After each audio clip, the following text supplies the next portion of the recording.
Everyone, welcome to the video. आज की video में मैं आपको टीटीएल टेस्ट बताने वाली हूँ। एंड ये बहुत इंतज़ार कर रहे होंगे आप लोग, बिकॉज मैंने सारे टेस्ट्स पढ़ा दिए हैं, like I square test, NF test. तो अब टी टेस्ट बचा था, वो भी कराने वाली हूँ। एक छोटी सी गलती यहाँ पर मुझे दिख रही है, यहाँ पर 1 होना चाहिए ना, 1000 आवर्स होना चाहिए, राइट। तो यहाँ पर मैं आपको सब चीज़ें बताने वाली हूँ। तो इसमें बेसिकली जो दूसरे टेस्ट थे जहाँ पर हम हाइपोथेसिस टेस्ट करते थे, जो भी हम बात है वो सच है कि नहीं, वो यहाँ पर टेस्ट होता है, राइट। तो इसी तरह एक मेथड है टी टेस्ट। तो आज हम वही पढ़ने वाले हैं एंड इसमें आपको मैं कुछ चीज़ें बताने वाली हूँ। तो हाइपोथेसिस कैसे सेलेक्ट करते हैं, यहाँ पर 2 चीज़ें होती हैं, एक 1 टेल टेस्ट होता है, एक 2 टेल टेस्ट होता है। वो कैसे होता है वो सब बताऊँगी। तो सबसे पहले मैं हाइपोथेसिस के बारे में बताती हूँ। मैंने यहाँ पर आपको लास्ट वीडियोस में भी आपने देखा होगा कि मैं हाइपोथेसिस बता रही थी कि हाइपोथेसिस हम लेट करते थे H1 H0, राइट। अगर तो आपने जो टैबुलेटेड वैल्यू होती थी, एक टैबुलेटेड होती, एक कैलकुलेटेड होती थी। हम जो है कैलकुलेटेड वैल्यू निकालते थे, तो यहाँ पर टी कैलकुलेटेड निकालेंगे, राइट, एंड टी यहाँ पर टैबुलेटेड होगा, राइट। तो यहाँ पर टी टैबुलेटेड। तो अगर तो आपका वैल्यू, मैंने आपको ये बताया था लास्ट, इससे पहले जो टेस्ट पढ़ा है, अगर तो वो वैल्यू कैलकुलेटेड वैल्यू जो हम निकालेंगे फार्मूला के थ्रू, वो भी बताऊंगी मैं, वो चीज़ अगर छोटी है, टैबुलेटेड वैल्यू जो हम टेबल में देखने वाले हैं, तो आपका हाइपोथेसिस ये वाला एक्सेप्ट हो जाता था। एंड अगर तो ऐसा नहीं होता था, अगर तो ये वाली वैल्यू आपकी इज़ ग्रेटर, मतलब कि calculated value is greater than tabulated value, तो आपका हाइपोथेसिस जो होता है वो रिजेक्ट हो जाता था, राइट। अब हाइपोथेसिस यहाँ पर लेट कैसे करते हैं वो मैं आपको बताऊंगी। तो यहाँ पर 2 टाइप के हाइपोथेसिस होंगे बेसिकली। देखिए, यहाँ पर 2 टेल टेस्ट है और एक 1 टेल टेस्ट है, राइट। तो इसमें बहुत सारा कन्फ्यूजन होता है, तो आज सारा कन्फ्यूजन दूर होने वाला है। तो बेसिकली देखो, अगर सिंपल लैंग्वेज में बात करें 1 टेल 2 टेल के बारे में, तो कैसे होता है।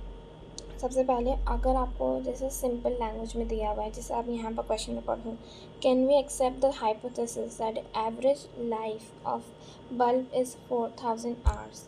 तो इसका मतलब ये है, ये सिंपल पूछ रहा है कि क्या हम एक्सेप्ट कर सकते हैं कि average life of bulb is 4000। ये सिंपल क्वेश्चन है कि हम एक हाइपोथेसिस लेट करेंगे H0, क्या मतलब कि हाँ, जो एवरेज लाइफ ऑफ बल्ब है वो जो है वो 4000 के इक्वल है।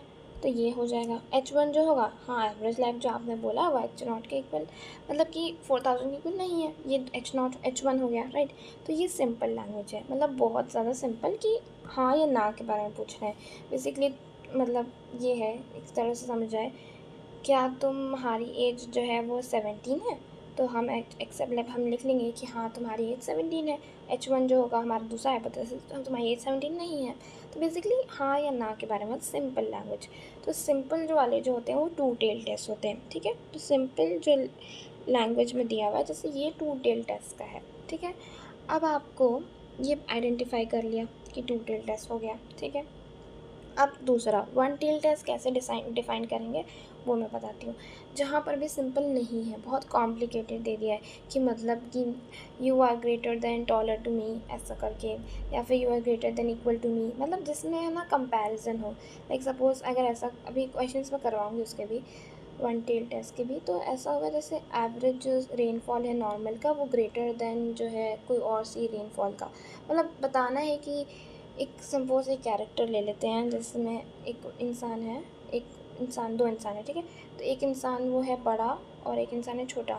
तो क्या वो इंसान बड़ा है छोटे से, तो ऐसे कॉम्प्लिकेटेड टाइप के जो होते हैं वो आपके 1 टेल टेस्ट होते हैं, ठीक है। तो अब हमें ये तो चलो समझ में आ गया कि 1 टेल कब होगा, 2 टेल कब होगा। मतलब आप ये समझ लो, 1 टेल के लिए कोई भी कॉम्प्लिकेटेड सिचुएशन आ गई जिसमें हाँ या ना में जवाब नहीं आ पा रहा है, तो वो आपका 1 टेल टेस्ट होगा, राइट। तो अब आपको ये तो समझ में आ गया। अब आपको ये समझना पड़ेगा कि टी टेस्ट कब यूज़ करते हैं, क्योंकि अब क्वेश्चन तो लिख के देगा नहीं कि आपको टी टेस्ट कब होगा। तो टी टेस्ट कब होता है, मैंने इससे पहले वीडियोस में भी बात की है इन सब के बारे में, कि डिफरेंस बताया कि कैसे पहचानते हैं। तो आज हम टी टेस्ट के बारे में बताती हूँ। तो मैंने बताया था कि जो भी सैंपल जो है उसमें स्मॉल होता है, लाइक 30 से नीचे वाले जो सैंपल्स होते हैं उसके लिए टी टेस्ट काम आता है। तो यहाँ पर अगर आप सैंपल दे सकते हो, यहाँ पर 10 दिया है सैंपल, तो यहाँ पर टी टेस्ट यूज़ होगा, ये आपका आइडेंटिफाइड हो गया है। अब आप यहाँ पर हाइपोथेसिस ये देख सकते हो कि वो ये पूछ रहा है हाँ या ना, that average life time of a bulb is 4000, yes और नो पूछ रहा है। तो आप यहाँ पर 2 टेल टेस्ट यूज़ करोगे, ठीक है। अब टेबल कैसे देखते हैं, कैलकुलेटेड वैल्यू कैसे लिखते हैं वो मैं बताती हूँ। पहले मैं आपको कैलकुलेट कैसे निकालते हैं वो मैं बताती हूँ, आसान हो रहा है वैसे। थोड़ा सा रुक जाए, आसान हो गई है। तो यहाँ पर आप देख सकते हैं कि फॉर्मूला बताना है मुझे बेसिकली। तो यहाँ पर फॉर्मूला ये है कैलकुलेटेड का, एंड डिग्री ऑफ फ्रीडम का भी बता देती हूँ यहाँ पर मैं।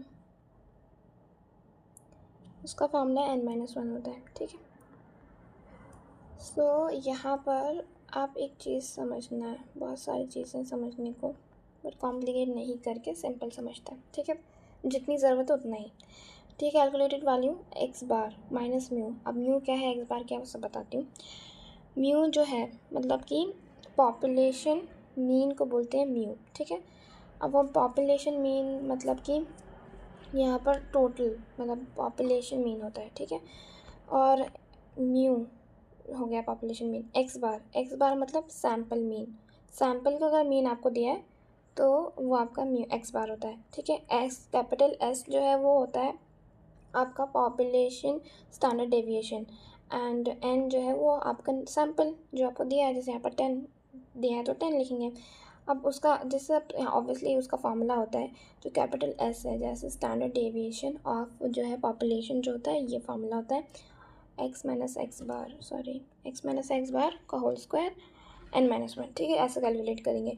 बट अगर आपको क्वेश्चन में स्मॉल एस दे दिया है, that is standard deviation of sample, तो उसको जो है हम एस से डिनोट करते हैं, स्मॉल है, तो वो आप डायरेक्ट लिख सकते हो और उसकी वैल्यू देते हैं, और उसके लिए n-1 आपको बस कुछ पुट करना है, मतलब कि जो आप डिवाइड में करो ना √n, यहाँ पर n-1 करना है, ठीक है। डिग्री ऑफ फ्रीडम n-1 होता है, ठीक है। तो आई होप ये चीज़ें समझ में आ गई होंगी। मैं लिख बता देती हूँ। ये जो एक्स म्यू है ये आपका पॉपुलेशन मीन है, ताकि समझने में आसानी हो। एक सेकेंड, पॉपुलेशन मीन हो गया ये, ठीक है। और ये जो होगा आपका sample mean, okay. I am so sorry, hand writing ignore please. ये आपका सैम्पल, ठीक है। सैम्पल नंबर ऑफ सैम्पल कितने दिया है, ठीक है, तो 30 से नीचे ही होगा ये आपका मैं ऑलरेडी बताया अभी कि ये होगा आपका स्टैंडर्ड डेविएशन पॉपुलेशन का, ठीक है। एंड ये जो है आपका स्टैंडर्ड डेविएशन होगा सैम्पल का, सैम्पल। बाकी सब चीज़ें तो आपको पता ही है, ठीक है। ये सब चीज़ें आपको याद रखना है। एंड क्या है वो मैं बता चुकी हूँ आपको, जो भी आपको दिया हुआ है वो सब माइनस करना है। मतलब यहाँ पर जैसे 10 दिया तो ये 10 से माइनस होगा, ठीक है। n-1 मतलब 10-1 9 होगा, ठीक है। तो अभी ये क्वेश्चन सॉल्व करते हैं तो समझ में आ गया होगा। ये चीज़ें एक्सप्लेन करने की थी, नोट डाउन कर लेगा इसको। अब क्वेश्चन रीड कर लेते हैं। तो क्वेश्चन क्या है, life of a electric bulb for random variable of sample 10 for large consignment give the following data. तो these are the data given for you, और जिनका 1000 आवर है, मतलब कि 1 घंटा मतलब 1 घंटे को वो 1000 आवर से रिप्रेजेंट कर रहे हैं basically. Can we accept the hypothesis, क्या हम हाइपोथेसिस एक्सेप्ट कर सकते हैं। एवरेज लाइफ टाइम, अब आपको यहाँ से कैसे पता करना है एवरेज लाइफ टाइम, मतलब यहाँ पर हुआ पॉपुलेशन मीन, जिसको हम म्यू से डिनोट करते हैं, ठीक है। म्यू आपको जो दे दिया है वो दे दिया है 4000, बट यहाँ पर हम 4 ही लिखेंगे बिकॉज यहाँ 1000 एक जो है एक सैम्पल एक आर को 1000 से रिप्रेजेंट कर रहा है, तो यहाँ पर 4000 आर है, तो म्यू की जो वैल्यू होगी वो 4 होगी, ठीक है। अब आपको n जो है वो 10 दिया है, मैं आपको बताया है, और क्या वैल्यूज़ चाहिए। अब हमें x की वैल्यू पता है, x की जो इतनी डेटा है ये सब x की वैल्यू है, ठीक है। तो अभी हमें सबसे पहले तो x यहाँ पर स्मॉल s की कोई बात ही नहीं की है, तो स्मॉल s तो आएगा ही नहीं। Population standard deviation of sample, तो यहाँ पर हमें सिर्फ s निकालना पड़ेगा, standard deviation of population, that is x minus x bar, और फिर उसको डिवाइड बाय करना पड़ेगा n-1 से, और उसका रूट निकालना पड़ेगा, तो उससे s निकलेगा, ठीक। ओके, सो अब हमें यहाँ पर x माइनस एक्स बार कैलकुलेट करना है। तो x बार का फार्मूला क्या होता है, x बार मतलब होता है समेशन x अपॉन n, रखते हैं 44 आया है, और n जो है यहाँ पर 10 दिया है, राइट, ठीक है। तो आपको x माइनस एक्स बार करना है, मतलब x माइनस एक्स बार का होल स्क्वायर करना है। मैंने यहाँ पर s की वैल्यू जो है वो निकाल ली है, यहाँ पर देख सकते हैं आप तो अब हमें क्या चाहिए वो मैं आपको बताती हूँ। एक्स निकाल लिया है, एक्स बार माइनस म्यू। ठीक है, तो अब हम टी कैलकुलेट वैल्यू निकाल सकते हैं। बार एक्स बार की वैल्यू 4.4 माइनस 4, मैंने म्यू बताया था 4 होगा, बिकॉज यहाँ पर म्यू इसलिए 4 होगा क्योंकि 1000 आर, मतलब 4 जो है रिप्रेजेंट कर रहा है 4000 आर, तो इसलिए 4 लिखेंगे यहाँ पर। 1000 1 घंटे को कर रहा है, मतलब आवर्स को, ठीक है। और यहाँ पर अंडर रूट में यहाँ पर डालना था 0.588 और अंडर रूट 10, राइट, और डिवाइड में है ये। तो इसको कैलकुलेट करके टी कैलकुलेटेड की वैल्यू आ जाएगी, राइट, की वैल्यू आ चुकी है। तो यहाँ पर अब ठीक है, टी कैलकुलेटेड वैल्यू ये है। अब हाइपोथेसिस जो है मैं आपको बताया क्या होता है कि मतलब एवरेज लिव टाइम है वो 4000 के इक्वल है और H1 जो है नहीं है, ठीक है। तो अब हमें पता है ये जो है सिंपल वाला नहीं है, मतलब सिंपल है तो ये टू टेल टेस्ट होगा, राइट। तो यहाँ पर टू टेल टेस्ट कैसे देखते हैं मैं आपको बताती हूँ। यहाँ पर आप देखो, यहाँ पर 1 टेल लिखा है, यहाँ 2 टेल लिखा है, ठीक है।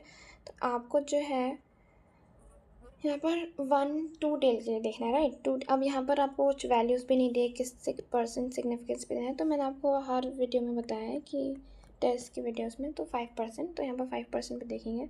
तो 5% मतलब क्या होता है, 5 divide by 100 is 0.05, right. 5 divide by 100 करो, सॉरी, तो 0.05 होता है, राइट। तो यहाँ पर अभी हमें कौन सा टेस्ट करना है, ये तय हो गया है कि हमें टू टेल टेस्ट करना है। टू टेल करना है ना, हाँ सिंपल है, हाँ तो टू टेल करना है, राइट।